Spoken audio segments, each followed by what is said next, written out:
memperingati HUT Sumsel ke-78. Digelar Sriwijaya Expo yang bertempat di lapangan DPRD Sumsel dengan menghadirkan sejumlah stand dari pemerintah, BUMN, BUMD maupun swasta.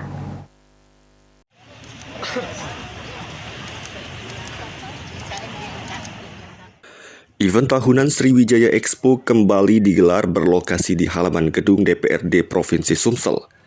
Event terbesar se-Sumsel ini secara resmi dibuka langsung oleh PJ Gubernur Sumsel Agus Fatoni pada Jumat 24 Mei 2024. Sriwijaya Expo 2024 ini sendiri akan berlangsung mulai dari 24 Mei hingga 28 Mei mendatang, dengan berbagai macam kegiatan dan juga terdapat puluhan stand. PJ Gubernur Sumsel Agus Fatoni mengatakan, Sriwijaya Expo ini digelar dalam rangka memperingati HUT Sumsel ke-78. Berbagai produk unggulan tersedia di event ini yang diikuti oleh seluruh kabupaten kota, BUMN, BUMD, UMKM, dan IKM.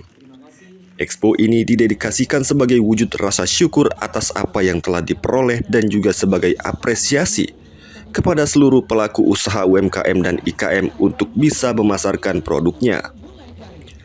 Sumsel sangat kaya akan produk-produk unggulan, maka dari itu semua produk tersebut akan dipasarkan dan disebarluaskan, sehingga seluruh masyarakat Indonesia dan internasional bisa mengenal produk Sumsel.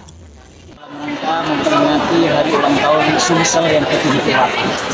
Produk-produk unggulan ada di sini diikuti oleh kabupaten kota, BUMN, BUMD, UMKM, dan IKM.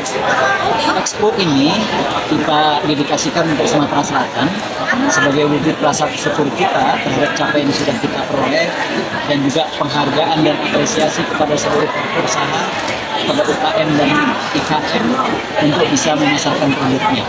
Kita sangat kaya dengan produk-produk andalan, dengan produk-produk yang membanggakan, dan ini semua akan kita pasarkan dan akan kita sebarluaskan sehingga seluruh masyarakat di Indonesia bisa mengenal dan juga bahkan masyarakat internasional. Agus Fatoni berharap kemajuan ini dijaga dan ditingkatkan untuk menjaga kondisi di masa depan. Selain itu, berbagai indikator makroekonomi menunjukkan tren yang positif dan berdampak baik pada berbagai aspek kehidupan, seperti tingkat kemiskinan menurun dan pertumbuhan ekonomi yang membaik. Ilham Wahyudi, PAL TV.